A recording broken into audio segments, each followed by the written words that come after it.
नहीं करना है, अभी तो शुचिता की ओर बढ़ना है। शुचि दृष्टि के साथ, अर्थात पवित्र दृष्टि रखते हुए पवित्रता के मार्ग पर बढ़ना एक हमारा लक्ष्य है। शरीर अपवित्र है, हमने देखा, लेकिन मन को अपवित्र नहीं करना। अपितु उस शरीर को अपवित्र जान करके सदुपयोग करना। क्या करना है? सदुपयोग करना है। कल हमने देखा कि गन्ना चूसने पर रस नहीं देता है, तो क्या करना चाहिए? उस गन्ने को बो देना चाहिए। बोने से बहुत सारा रस मिलेगा, बहुत सारे फसल तैयार हो जाते हैं। इसलिए आज से बोने वाली चर्चा चल रही है।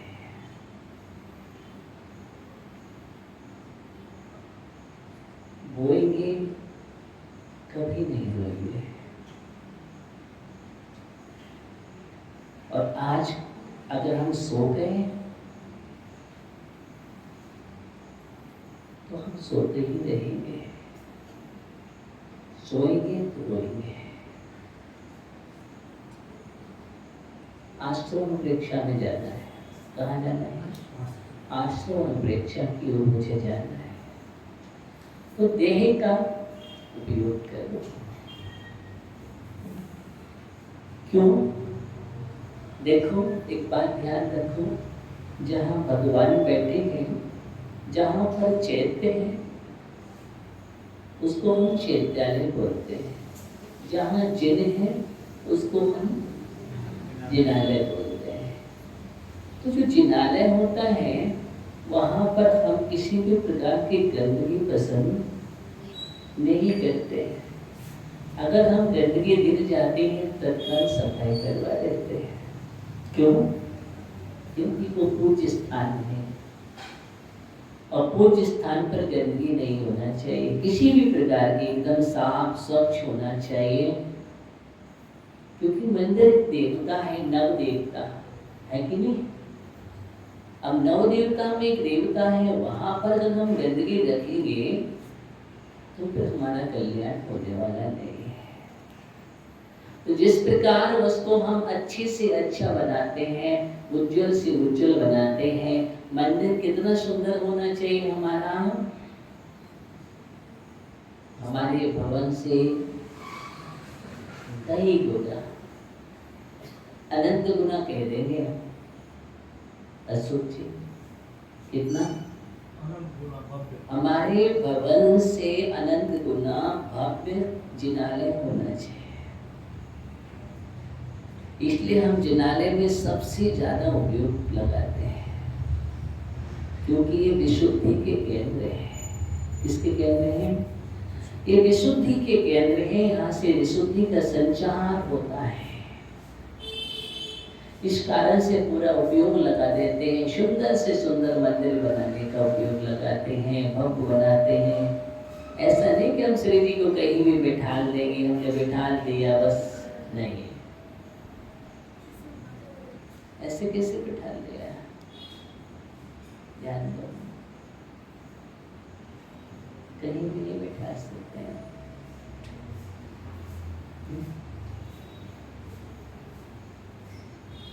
इस बात पर हमें ध्यान देना। मैं क्या कहने जा रहा हूँ, आप समझ रहे हैं?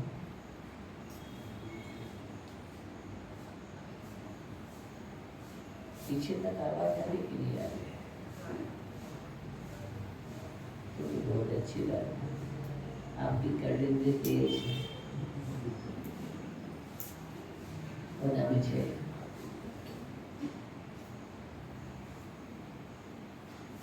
तो मैं बात कर रहा हूँ, जैसे हम मंदिर को एकदम स्वच्छ रखते हैं, जब भगवान करते हैं, वैसे ही हमारे अंदर जो आत्म तत्व बैठा है वो भी हमारा परमात्मा है, और परमात्मा हमारे देह के अंदर निवास करता है। हमारा परमात्मा वह देह भी हमारा किसी चैतन्य से कम नहीं होना चाहिए। जहां पर हमारा आत्म देवता विराजमान हो और वहां पर हम गंदगी फैला करके रखें, ये तो शायद हमारी सबसे बड़ी अज्ञानता होगी, सबसे बड़ी अज्ञानता।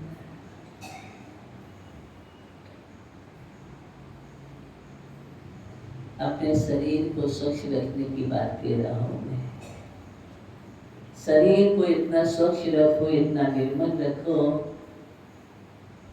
कि किसी भी प्रकार की गंदगी ना हो, विकारों की, इसकी वासना की, विश्व की, उन सब से हमें दूर करना है। असुचि अनुप्रेक्षा का चिंतन करके हमें ये मालूम निष्कर्ष निकला है ये हमारे जीवन में कि हमें इस बात पर पहुंचना है। असुचि असुचि सब जानते हैं, अपवित्र अपवित्र सब जानते हैं, लेकिन भैया अपवित्र हमने जान लिया कि अपवित्र है, लेकिन अब अपवित्र के बाद क्या अपवित्र अपवित्र कह करके ही हम जीवन निकाल देंगे? नहीं नहीं, अपवित्र है वो, लेकिन अब मुझे पवित्र कैसे करना है? हम पवित्र कैसे करेंगे? इस बात पर हमें ध्यान देना है। उसकी पवित्रता यही है कि हम शरीर का सम्यक उपयोग करें। हम भगवान का अभिषेक करते हैं कि शरीर की पवित्रता इससे सिद्ध होती है। आहार दान देते हैं कि हाथों की पवित्रता सिद्ध होती है। आभूषण पहनने से हाथ पवित्र नहीं होंगे, अपितु श्री जी का अभिषेक करने से होंगे हाथों में कलश लेकर के। आहार दान देंगे, उससे हमारे हाथ पवित्र होते हैं। हमारा मस्तिष्क जिनवाणी को रखने से पवित्र होता है। अंदर में आगम सूत्रों को रखेंगे तो मस्तिष्क की पवित्रता है। हृदय में एक सुंदर विचारों को जन्म देंगे तो हृदय की पवित्रता है। हमारे पैर मंदिर की ओर बढ़ते हैं, नेत्रों की ओर बढ़ते हैं, क्षेत्रों की वदना की ओर बढ़ते हैं, ये हमारे पैरों की पवित्रता है। हमारे कान अच्छा श्रवण करते हैं, जिनवाणी को उपदेश से कानों की पवित्रता है। जिह्वा अच्छा गुणगान करती है, जिह्वा की पवित्रता है। हमारे नेत्र वितरागों को भी देखने के लिए तत्पर रहते हैं, ये हमारे नेत्रों की पवित्रता है। इस शरीर को पवित्र बनाने वाली चीज है। क्या है? ये सब शरीर को पवित्र बनाने वाले हैं।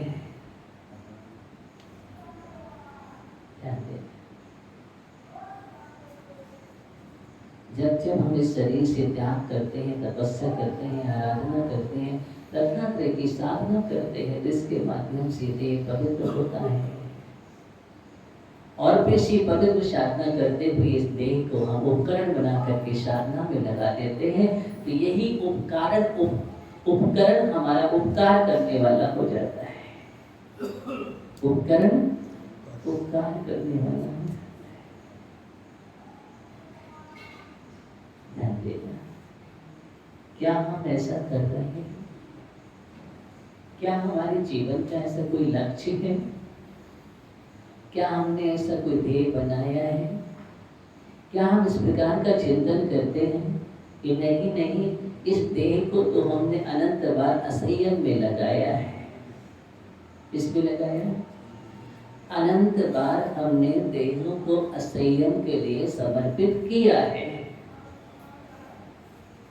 लेकिन एक संकल्प हमें इस बार ये करना है कि अब अपने देह को असंयम में समर्पित नहीं करना है, अभी तो हमें संयम में लगा करके इस देह को पवित्र बनाना है। अरे भोग तो हमने अनेक बार किए, लेकिन अभी तक योग नहीं किया है। वास्तव में देखा जाए तो ये हमारे लिए मनुष्य पर्याय राजेश भैया भोगों के लिए नहीं, इसके लिए सचिन योग के लिए। ये पर्याय है, मैं दूसरे पर्याय की बात नहीं कर रहा हूँ, सिर्फ इस पर्याय की बात कर रहा हूँ। आपने सब कुछ दान किया होगा, बहुत दान करते हैं, लेकिन एक दान और करो, एक दान और करो। सुनत भैया, एक दान और करो। क्या नहीं, मैं तुमसे दान करा रहा हूँ आज के करके।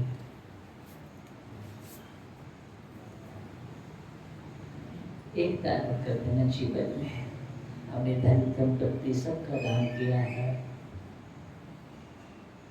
लेकिन अभी तक अपनी पर्याय का, अपनी पर्याय के लिए दान नहीं किया। समझ रहे?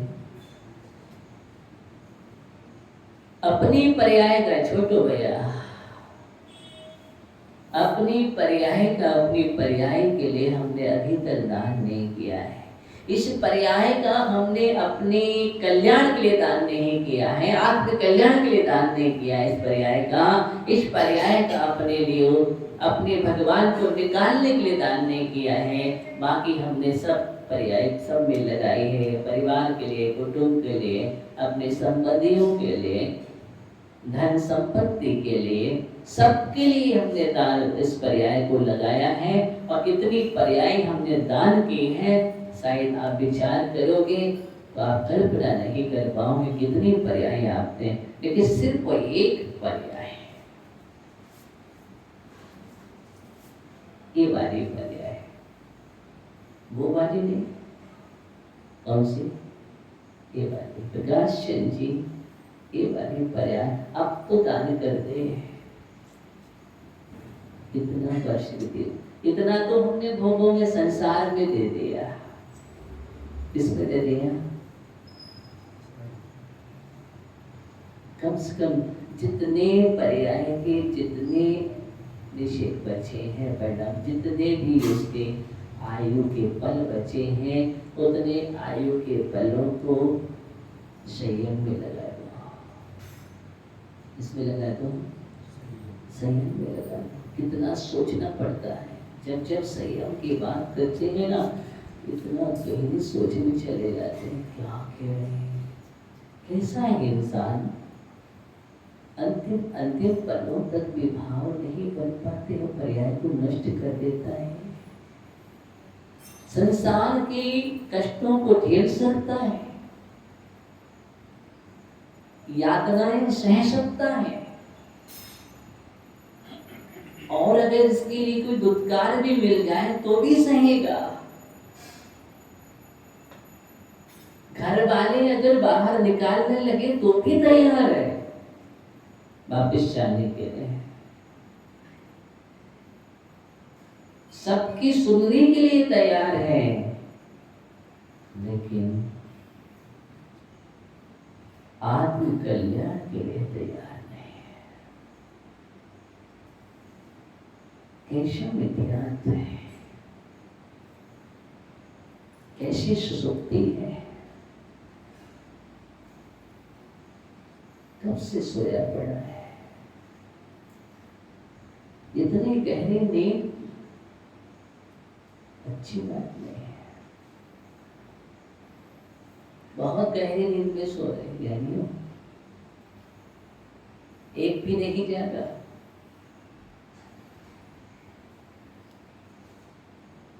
देख लो ना, सब लोग सो रहे हैं,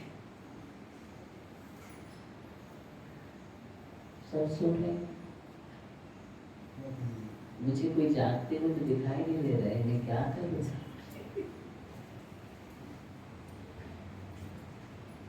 जागते तो वही है,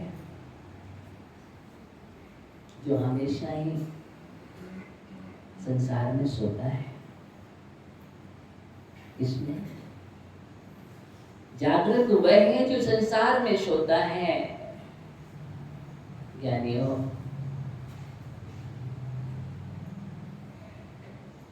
व्यवहार सुसुप्तोया, जो व्यवहार में सो रहा है वो आत्मा में जागता है। जो आत्मा में सो रहा है व्यवहार में जाग रहा है। योगी और बुद्धों में इतना ही अंतर है, वो आत्मा में जागता है उसका नाम योगी, व्यवहार में सो जाता है। और जो व्यवहार में जागता है आत्मा में सुसुप्त है उसका नाम पतंजलि, उसका नाम क्या है? योगी। बोलने में भी कष्ट होता है। क्या करें महाराज, हमसे हमारी बात क्यों जवाब है? बहुत कठिन। इतने अच्छे लगते हैं आप लोगों के लिए। अनुप्रेक्षा दे रहा हूँ आपको, चिंतन का विषय है। इसलिए अनुप्रेक्षा का मतलब मैंने कहा था निरंतर करना। अगर निरंतर अनुप्रेक्षा करोगे, जीवन में चिंतन करोगे, तत्व की गहराई में जाओगे तो ये सारी बातें अंदर से ही प्रकट हो जाएंगी। वैराग्य कहीं बाहर से नहीं फूटता है, अंदर से फूटता है। कहाँ से? वैराग्य अंदर से फूटता है। अंदर में जाओगे तो फूटेगा। हम तो अंदर जाना ही नहीं चाहते, बाहर ही बाहर घूम रहे हैं। घूमने की आदत पड़ गई है और वो भी घूम रहे हैं तो सोते हुए, नींद में रहते हैं, घटना दुर्घटनाएं होती रहती हैं। जागृत व्यक्ति के जीवन में कभी घटना दुर्घटना नहीं होती है। सोते हुए इंसान कहीं भी टकरा जाएगा। हम भी टकराते चले आ रहे हैं, इतने सारे भाव में अभी तक हम टकराते ही चले आ रहे हैं, क्योंकि हम आंख बंद से करके चल रहे हैं। अनुपेक्षा आपको जगा रही है। मोह नींद जगवासी हो में शरा घर में चोर सर्वस्व लूटे, क्या नहीं?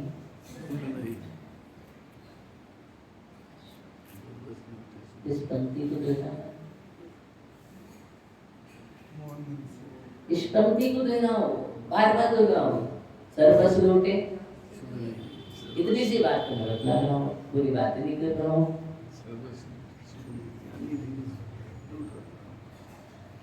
सर्वस्व लूटे सुध नहीं, कितने अच्छे से कह रहा है। किसको सुध नहीं? आत्मा को। हमको नहीं। हो गया ही और सुध नहीं, सुख नहीं। क्या? सुध नहीं, सुख नहीं। जब तक तुम्हें सुध नहीं लगेगी तब तक सुख होने वाला नहीं है। इस बात का ध्यान रखो। चारों ओर घूम रहे हैं, हमने खोल दिया है दरवाजा, दरवाजा खुला है, उसके बाद हम खोले हुए दरवाजे, उसके बाद भी हम आराम से सो रहे हैं, तो क्या होगा?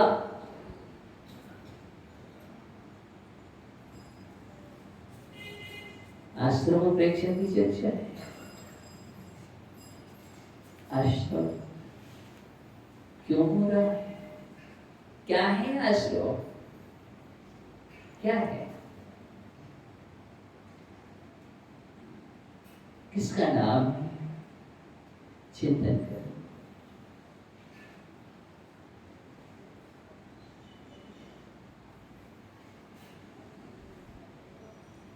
नाव आराम से जा रही थी, बहुत नाविक बैठे हुए थे।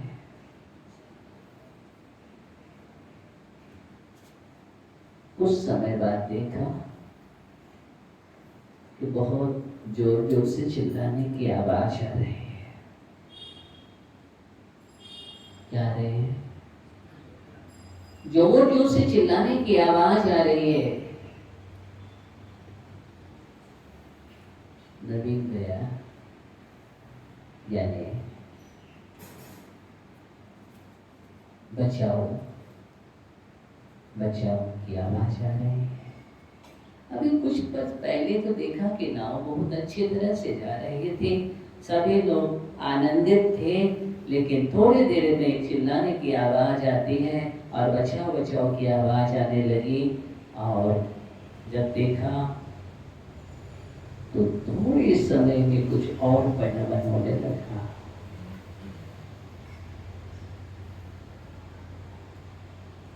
क्या हुआ? नाव डगमगाने लगी। नाव डूबने की कगार पर है। संजीव भैया, नाव डूबने की कगार पर है। कहाँ समस्या है? नाव तो वही है जो पहले थी, पानी वही, तो नाव में खराबी है क्या? पानी में खराबी है? नहीं, तो नाविक खराब है। नाविक तो पूरा प्रयास कर रहा है। अनेक नाव नौका जलयान उस पर पड़े हैं, जल में इस पार से उस पार हो रहे हैं, लेकिन यहाँ पर खतरे की घंटी है। क्या है? बोल ज्ञानी सिद्धार्थ, क्या हो रहा है?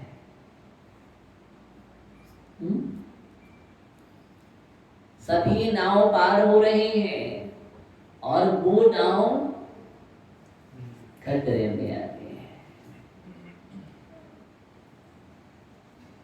शंकर जी नहीं, शंकरलाल जी,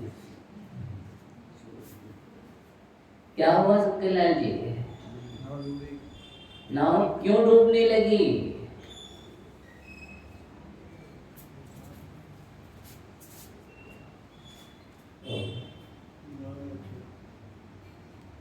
अजय भैया, क्या हुआ? हो ये क्या नहीं समझ गया। नाव में क्या हो गया? छेद हो गया। और सचेत्र नौका, और सचेत्र नौका में खतरा ही खतरा। क्यों? उसमें छिद्र होने से पानी का आगमन होने लगा। पानी का आगमन हो रहा है। क्या होगा? सुबह भैया, अगर नाव में पानी का आगमन होता रहेगा तो अब क्या होगा? नाव डूबना सुनिश्चित हो गया।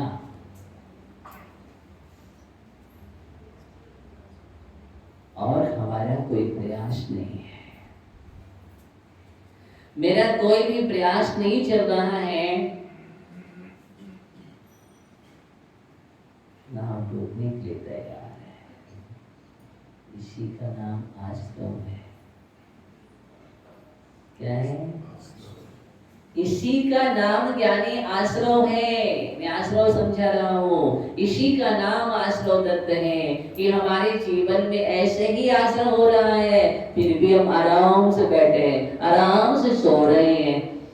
ठीक है, देखो कैसे कैसे आश्रव हो रहा है। दरवाजा खोल दिया, आ रहे हैं तो क्या होगा? आते आते जाएंगे तो क्या होगा? हम भारी हो जाएंगे, वजनदार हो जाएंगे, पानी पूरा नौका में भर जाएगा, नौका तो डूबेगी ही, नौका डूब जाएगी। ऐसे ही हमें शुद्ध नहीं है, शुद्ध बुद्ध नहीं रही है। कौन सी मति छाई गई है?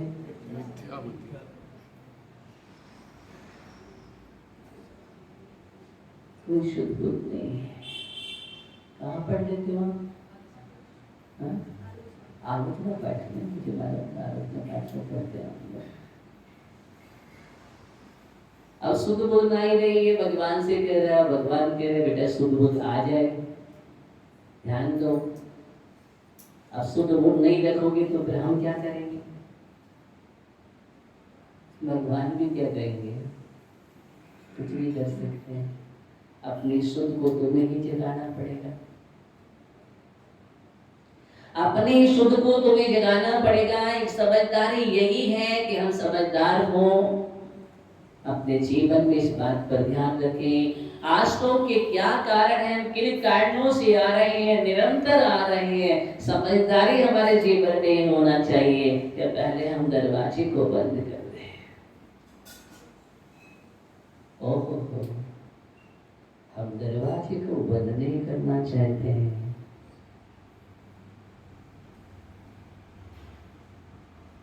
प्यास लगी है पानी पी लो, भूख लगी है भोजन कर लो, ये हमने सीख लिया है। भगवान महावीर स्वामी के सिद्धांत और बुद्ध में बहुत बड़ा अंतर है।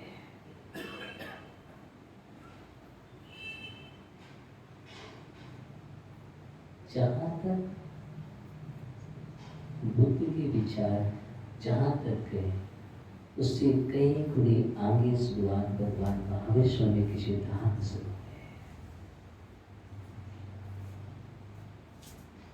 बुद्ध की विचारना मध्यम मार्ग में है।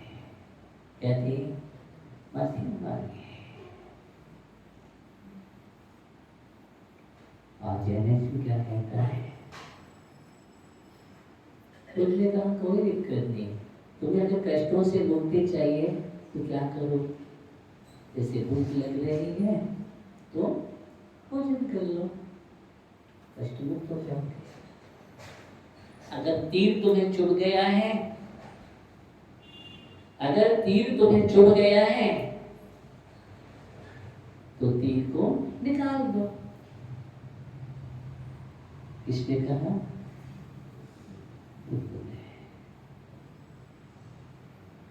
भगवान महावीर स्वामी का सिद्धांत ये नहीं है। भगवान महावीर स्वामी ने कहा नहीं, सिर्फ तीर को निकालने से काम नहीं होगा। आज तुम एक तीर निकालोगे, कल दूसरा फिर लग जाएगा, तीसरा निकालो, चौथा तैयार है, आ रही है, निरंतर आ रही है। आपको कष्टों से मुक्ति मिलेगी? नहीं मिलेगी। ये तृप्ति का मार्ग नहीं है, ये त्याग का मार्ग है। वो कह रहा था कि पूर्ति कर लो, तृप्ति हो जाएगी। और भगवान महावीर स्वामी ने कहा कि पूर्ति नहीं, तृप्ति नहीं, त्याग। क्या होना चाहिए? त्याग होना चाहिए। ये त्याग का पथ है। कष्टों से मुक्ति चाहिए तो त्याग करना पड़ेगा। हम उस बीज को ही नष्ट कर देंगे जिस बीज से कष्ट उत्पन्न होते हैं।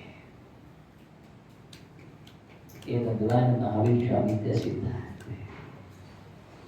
उस कारण को ही हटा देंगे, न रहेगा मांस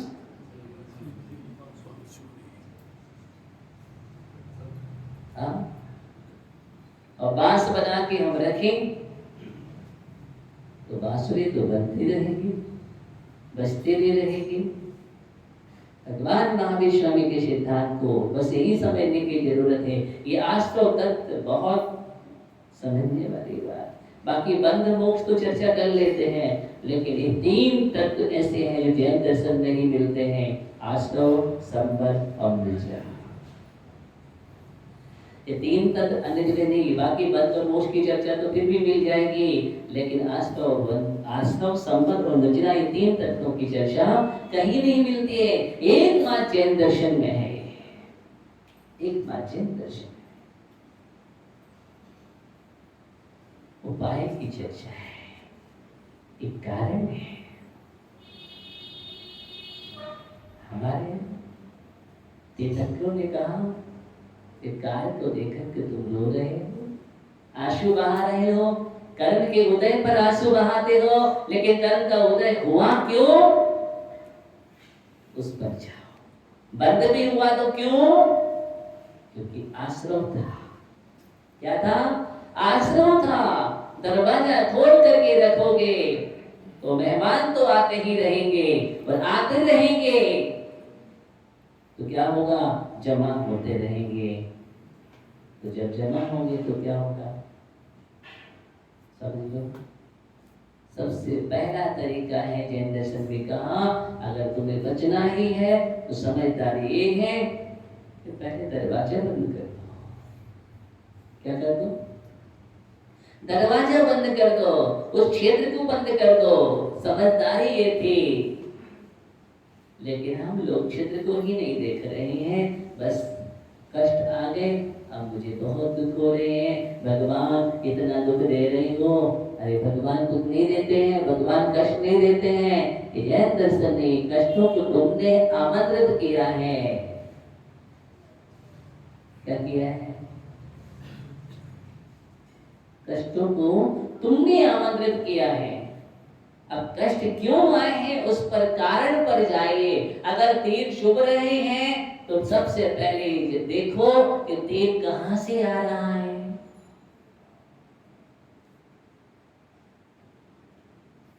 जो तीर चुभा है उसका कष्ट सहा जा सकता है, लेकिन जहां से तीर आ रही है निरंतर पहले उसको बंद कर दो, उसके बाद तीर निकालो। ये समझदारी है, कष्टों से मुक्ति मिल जाएगी।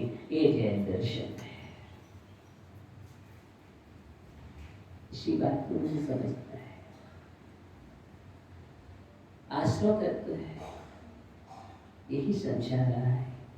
कभी मिथ्यात्व का दरवाजा खुला है तुम्हारे जीवन में, कभी असंयम का दरवाजा खुला हुआ है, प्रमाद का दरवाजा खुला है, कषाय का खुला है और योग का खुला है। कितने प्रकार का है,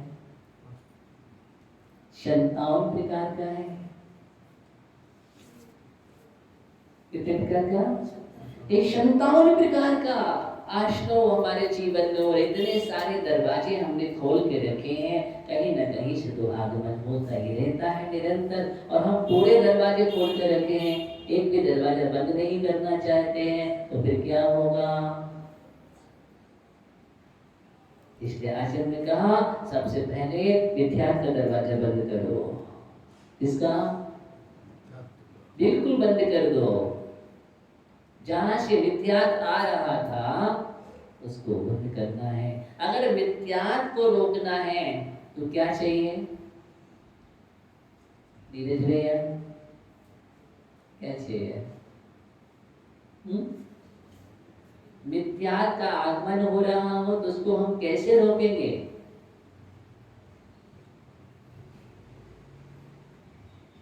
ज्ञानी बतलाओ, राजीव कैसे रोकोगे। सम्यक रूपी मजबूत दरवाजों से। इससे सम्यक रूपी कपाट लगाने से मिथ्यात्व का आगमन रुक जाया करता है। इसलिए सम्यक दर्शन रूपी मजबूत दरवाजों की आवश्यकता है। अगर तुम्हारा सच्चा सिद्धांत हो गया कि तत्व यही है, इस प्रकार है, अंतर नहीं है ना अन्य है, जैसा जिन भगवान ने कहा, आगम में लिखा है, गुरु ने लिखा है, उसी प्रकार तत्व है। यही विद्रागमान मोक्ष मार्ग है। अब अन्य नहीं है। मेरा माथा अन्य जगह नहीं जाता है, मेरी मन की परिणति अन्य जगह नहीं जाती है, मेरी वाचनिक परिणति अन्य जगह नहीं जाती है, मेरी काय की परिणति अन्य जगह नहीं जाती है, अपने घर के बाहर नहीं घूमती है। समझ रहे हैं। अपने घर में रहोगे तो बचे रहोगे, और घर के बाहर घूमते रहोगे तो निरंतर आश्रम होगा। जहां देखो माथा फोड़ दिया।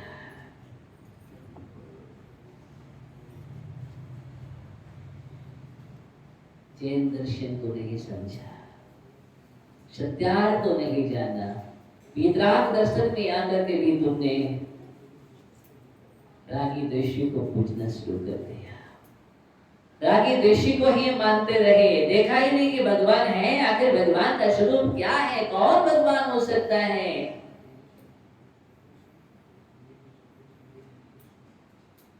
भगवान का कोई स्वरूप तो होता होगा, हाँ? जिसको हम भगवान मान रहे हैं, सर्वोच्च शक्ति का नाम भगवान है, वो भगवान है हमारा। ऐसा कोई मन कल्पित भगवान थोड़ी होता है कि कल के दिन किसी ने कहा हम भगवान हैं तो मेरी पूजा करो, आओ हमें तुम कष्टों से हम तुम्हें मुक्त कर देंगे, धन धान से हम तुम्हें भर देंगे, हम चमत्कार दिखा देंगे। वो हम भाग देते हैं, देखा ही नहीं कि अंदर क्या है हम भगवान में।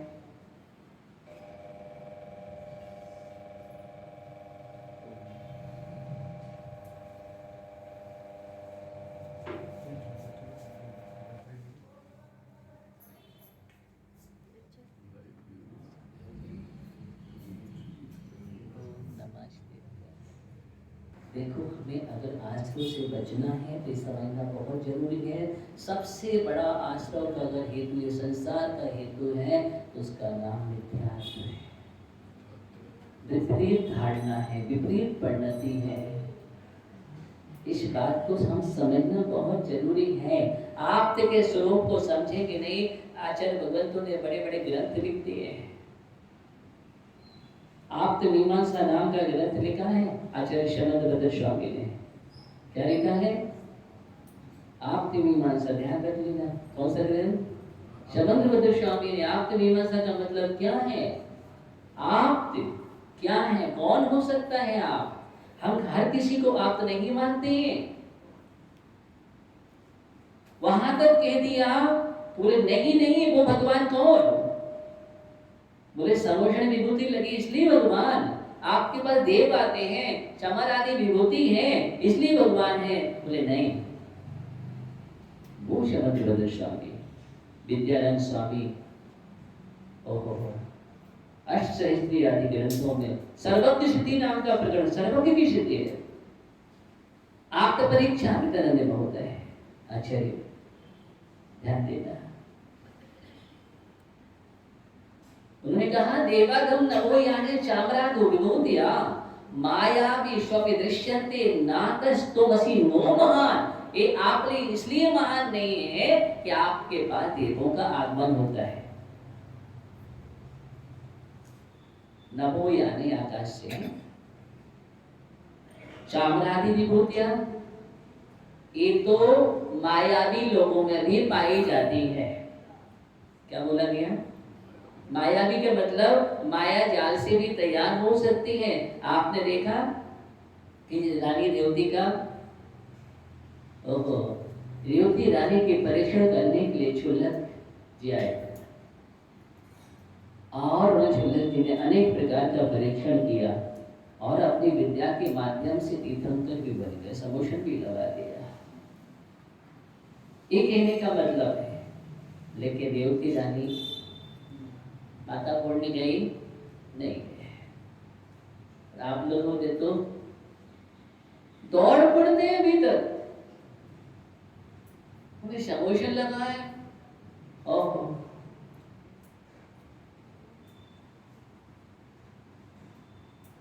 अपार भीड़ लग जाती। कोई अभी जादू टोना करने वाला आ जाए तो लाइन लगा के तैयार हो जाएंगे, नंबर लगाएंगे वहां पर, नंबर। वहां पर मुझे घड़ी का काटा नहीं दिखेगा, इस समय ज्यादा हो रहा है।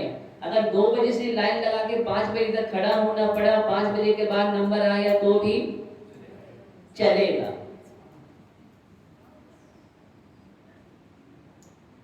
कोई मंत्रवादी आ जाए, कोई तंत्रवादी आ जाए, कोई हमें कुछ भी देने लगे, इस सब आज हम चमत्कारों में उलझ गए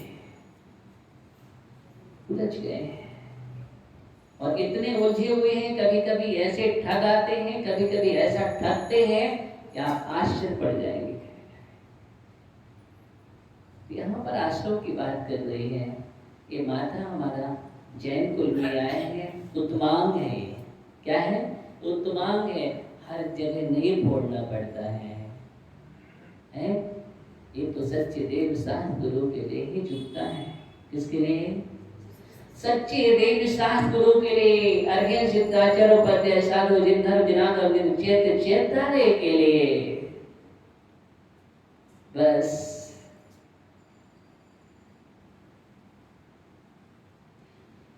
तभी तुम्हारे जीवन में मिथ्यात्व रूपी जो आश्रय निरंतर हो रहा है बंद होगा। इतना संकल्प होना चाहिए, चाहे फिर कैसी भी विपत्ति आपत्ति आ जाए, नहीं नहीं वहां चलो, वहां झाड़ देंगे, वहां पर ही हो जाएगा। वहां झाड़ा लगाते हैं, झाड़ क्या बोलते हैं? ऐसे कुछ बोलते हैं ना, लग गया झाड़ा।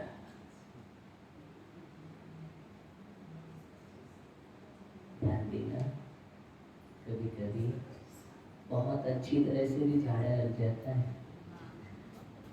एक घटना 2 मिनट में बात कर रहा हूँ, ग्वालियर की घटना है। एक परिवार बहुत परेशान था, बहुत परेशान था।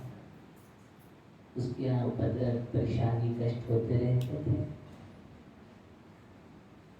किसी को जानकारी मिलती है,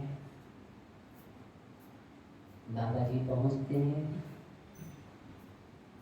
बाबा जी अपनी टीम के साथ पहुंचे, एजेंटों से मालूम समझ गया। और पूरी टीम लेकर के किसी ने कह दिया कि तुम्हारे बंगले में बहुत भूत है। क्या है? व्यंतरों का निवास है और भूत व्यंतर रहेंगे तब तक तुम परेशान रहोगे, इसलिए भूत व्यंतरों को हटाना पड़ेगा। 3 दिन के लिए तुम अपना घर खाली करो। मतलब तुम अगर घर में रहोगे तो जो हम यहाँ पर अनुष्ठान करेंगे उसमें विधान आ गया, समस्या आ जाएगी, भूत व्यंतरों को बस में करना है, इसलिए तुम लोग 3 दिन के लिए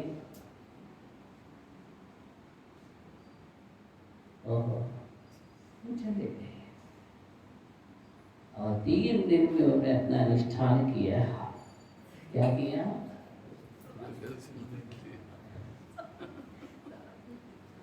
और अनुष्ठान करने के बाद 3 दिन बाद देखा आकर के वास्तव में एकदम भूत व्यंतर चले गए, एकदम खाली। अब कहाँ भूत कहाँ व्यंतर? बाबा जी गए, देखा तिजोरी पूरी खाली, धन संपदा जहाँ थी वो खाली, जो भी कीमती सामान थे वो भी खाली। यही तो सबसे बड़े भूत व्यंतर होते हैं। सब कुछ लौट करके ले गया, वहाँ खाली खाली हो गया। समझ रहे ना? ऐसी ऐसी घटनाएं देखी गई। एक घटना तो ऐसी है कि रात भर होम किया, हवन किया और उस व्यक्ति को इसमें होम दिया और उस पर अधिकार जमा दिया, कब्जा कर दिया। इसके दुनिया के खोटे टोटके और ये जितने चमत्कार से बनावटी वाले, ठगी विद्या वाले, कभी भी इनसे दूर रहना चाहिए। इतना बोध करो अपने जीवन में। आज हम हर जगह भागने लगते, तुम्हें भागने की जरूरत कहाँ है? तुम्हें जागने की जरूरत है। तुम्हारे पास सर्वोच्च शक्ति है। क्या है? सर्वोच्च शक्ति के मालिक तुम हो, तुम्हें विरासत में मिली है। इससे बड़ी महामंत्र से बड़ी कोई शक्ति होती है दुनिया में? बोलो। दुनिया में नवकार महामंत्र से बड़ी कोई शक्ति नहीं होती। 84 लाख मंत्रों का अधिपति है तो वो महामंत्र है, जिसके प्रभाव से बोध व्यंतर क्षण मात्र में भाग जाया करते हैं। साथ में बोध पन्नगा पूजन अनुष्ठान करते हैं भगवान का। हम पढ़ते हैं विघ्नौगा प्रेम्याति, साथ में बोध विश्वामित्र विस्तामे आती स्तोय मागे जनेश्वरे। हे भगवान, आपका स्तुति करने से ध्यान देना। बस आज इतना ही हम साथ कुछ समझ जाते अपने जीवन में। क्या समझना है मुझे? अगर ये बात हमें अपने जीवन में समझ में आ जाए तो हम बहुत सारे प्रश्नों से मुक्ति पा जाएंगे। आश्रम तत्व से बचने के लिए हमें सम्यक आस्था चाहिए। क्या चाहिए? आस्था चाहिए। अगर हमारे जीवन में समीचीन आस्था है तो हम आश्रम से बच जाएंगे, और आस्था नहीं है तो हम आश्रम से बचने वाले नहीं है। हम अपने जीवन में इस प्रकार की मजबूत आस्था रखें कि बिगिन होगा प्रियमियांती, दिन में बाधाएं, विलय, आपत्ति, विपत्ति, शाक्ति, भूत, व्यंतर आदि जितनी भी बाधाएं हैं वो दिन भगवान के स्तवन करने से स्वतः ही भाग जाया करती है, नष्ट हो जाती है। सच्चा श्रद्धान रखो। क्या करो? सच्चा श्रद्धान रखो। यही हमें जीवन में समझने की आवश्यकता है। अगर तुम्हारे जीवन में आस्था की गहराई है, सच्ची आस्था है, सच्चा श्रद्धान है, विश्वास है तुम्हें, तो ध्यान रखना कहीं भी तुम्हें भागने की जरूरत नहीं है। नमोकार महामंत्र से बढ़कर के कोई मंत्र नहीं है। इतनी आस्था रखो। भक्तांबर स्त्रोत जैसा स्त्रोत इससे बड़ा क्या है? बोलो। तुम्हारे पास एक एक काव्य में वो शक्तियां हैं, एक एक काव्यों में वो विद्याएं हैं, तंत्र है, मंत्र है। इनका अपने जीवन में सही सही उपयोग करेंगे, दुनिया में कहीं भी तुम्हें जाने की जरूरत नहीं है। बीतदार दरबार ऐसा दरबार है जिसमें दुनिया की सारी शक्तियां हाथ जोड़ करके खड़ी हैं। इसलिए आज एक संकल्प करो अपने जीवन में कि हम आश्रय लेंगे हमेशा एक मार्ग जो सही दरबार है, सच्चा दरबार जिसको बोलते हैं। क्या बोलते हैं? सच्चा दरबार जो है वो विद्यापति दरबार है, उसका ही आश्रय मुझे लेना है। तभी हम आश्रय लेंगे, आश्रम से बचेंगे। क्या लेंगे? आश्रय लेंगे तो हम आश्रम से बचेंगे। हम इस बात को समझें। अनुप्रेक्षा चल रही है। अनुप्रेक्षा का मतलब है तत्व की गहराई में डूब जाना। अनुप्रेक्षा का मतलब है आत्म जागृति। अनुप्रेक्षा का मतलब है सतत निरंतर ही पदार्थों से हटकर के परमार्थ भूल ज्ञान को अर्जित करना। आश्रम का अर्थ है अपने चित्त को विकारों से हटा करके निर्विकारी बनाना। अनुप्रेक्षा का अर्थ है हमारे जीवन में जो कषाय की परिणति चल रही है, विषय की परिणति चल रही है, क्रोध मान माया लोभ है, इन जो ये हमारे विकारी तत्व हैं, इनसे दूर हट करके अपने आत्म स्वरूप का वेदन करना, साम्य भाव में स्थापित होना, ये अनुप्रेक्षा का सबसे बड़ा हमारे जीवन में श्रेय है। अनुप्रेक्षा हमारे महापुरुषों ने चिंतन की है। जितने जितने महापुरुष हुए हैं, जितने भी आज तक परमात्मा बने हैं, उन सभी ने अनुप्रेक्षा का आश्रय लिया है।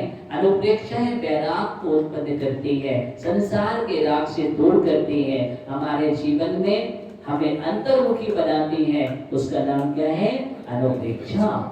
अंतर्मुखी, अंतर यात्रा का साधन अगर कोई है तो वो क्या है? अनुप्रेक्षा है। इसलिए हम निरंतर अनुप्रेक्षाओं का चिंतन करें। यही हमें अपने जीवन में सतत समझना है। आज हम आश्रय अनुप्रेक्षा की ओर हमने समझा।